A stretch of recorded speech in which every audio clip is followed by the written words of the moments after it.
Avant de faire mes petites vidéos sim racing, karting ou même mes courses en 206, il y a eu une première course. Celle qui m'a donné envie de partager mon aventure sur YouTube, celle qui a tout déclenché.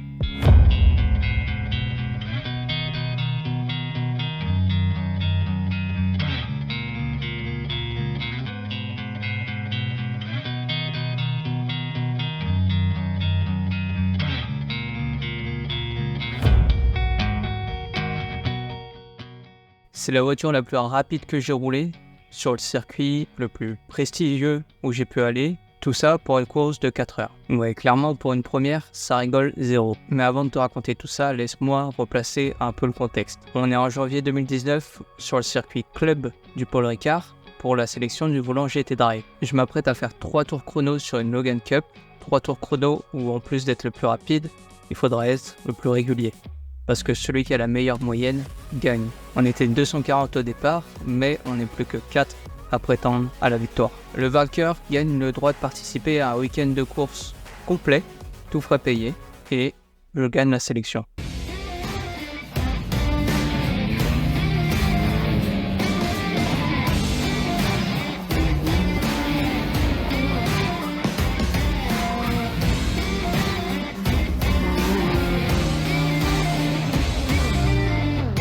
Super finale qui a été vraiment riche en émotions, beaucoup de rebondissements, on l'a vu, vous avez fait un super job. Quand on voit les écarts, il y a 3 dixièmes entre Guillaume qui a le meilleur temps et Loris qui a le 4e temps, donc c'est rien du tout, c'est infime.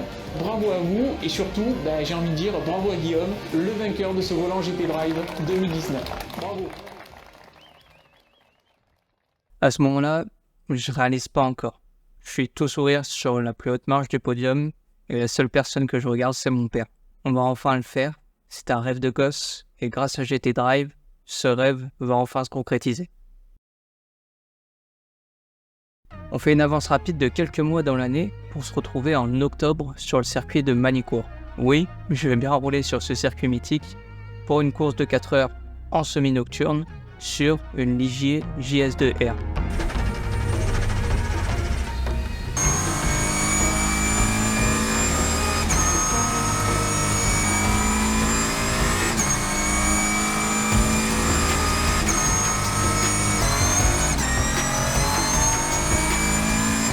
On se retrouve directement le vendredi matin pour les premiers essais. La piste est grasse mouillée, donc le pilote le plus expérimenté prend la piste et revient 2 tours après. Il dit que la voiture est inconduisible et qu'en 2 tours, il a fait 3 têtes à queue au moins. Du coup, l'équipe s'est dit que c'était une bonne idée de foutre le petit jeune sans expérience dans la voiture. Je rappelle qu'à ce moment-là, j'ai 3 fois 5 tours dans une Logan Cup comme expérience dans une voiture de course. C'est tout. Mais je me dis ok. Avant de monter dans la voiture, on me met quand même bien la pression en me rappelant la valeur de la voiture. Ah oui, parce que si je casse quoi que ce soit, c'est moi qui dois payer. Et sur une voiture à 100 000 €, j'ai pas trop envie de casser quelque chose. Donc j'y vais. On m'explique vite fait comment la voiture marche et je pars. Je pars extrêmement lentement et même en roulant à si basse vitesse, il y a des gens autour de moi qui arrivent à se sortir, à faire des têtes à queue. Parce que la piste, c'est un vrai billard. À la fin de mon tour de sortie, j'arrive à la fin du tracé et à ce moment-là, je me dis ok, j'ai vu à quoi ressemblait le circuit, je vais essayer de mettre un peu plus de rythme maintenant. Et là,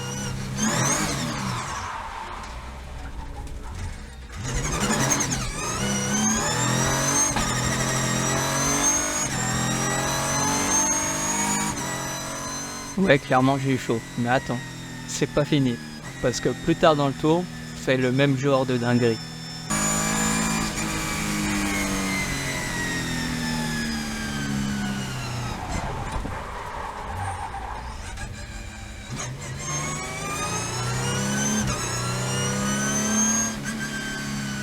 Bon, après ça, je vais me calmer et je vais faire quelques tours à ralenti. Ce sera histoire de me familiariser avec la voiture. Je compare tout avec mon simu de l'époque, c'est-à-dire un bureau, un siège de bureau, mon G27 et un pédalier calé contre le mur.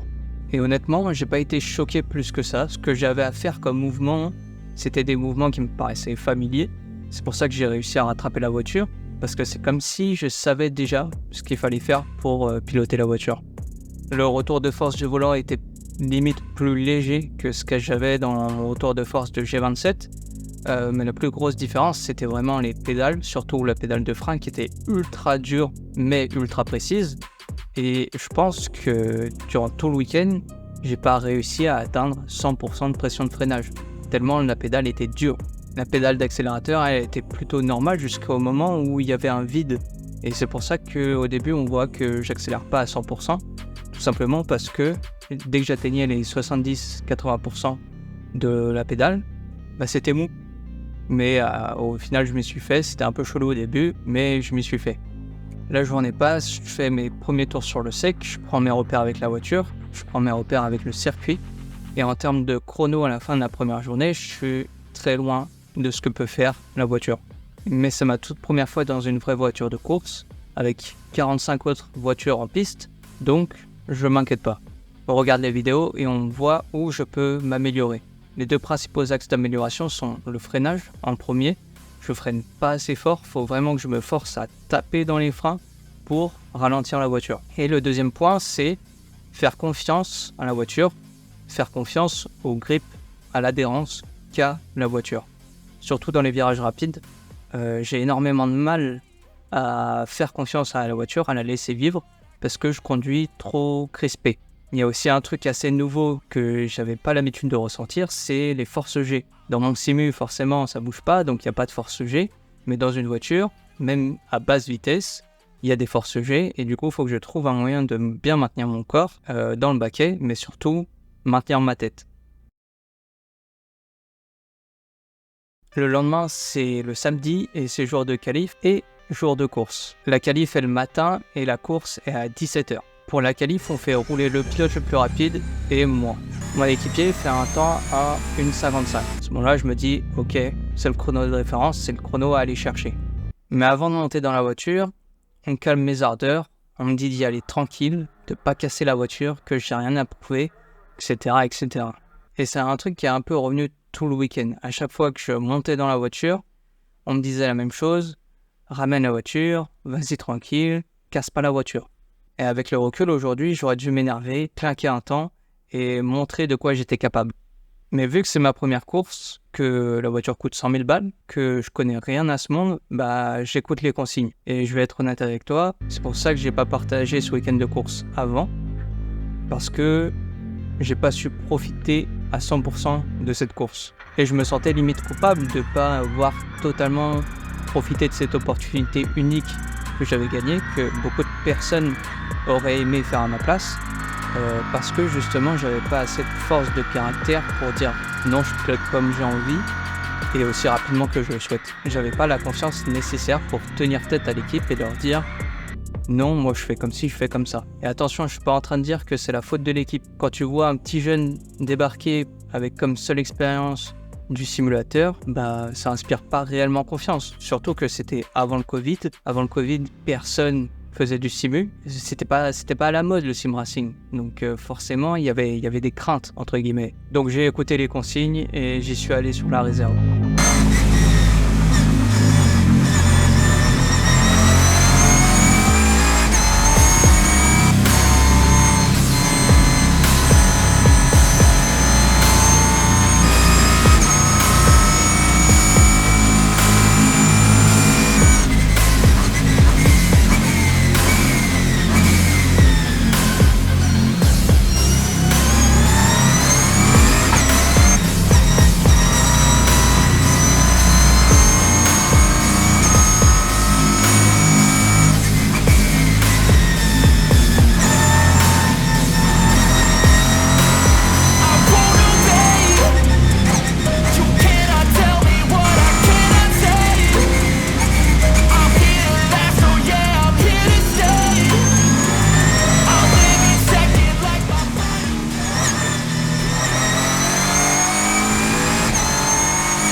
La réserve me permet quand même d'améliorer mon chrono de 3 secondes par rapport à hier et d'être à 2 secondes du chrono du pilote le plus rapide de la voiture. Pour ce qui est de la course, la voiture était totalement nouvelle dans le championnat, du coup les organisateurs savaient pas trop dans quelle catégorie nous mettre. Ils nous ont mis avec les midgets de litre alors qu'on tourne presque 6-7 secondes plus vite qu'eux.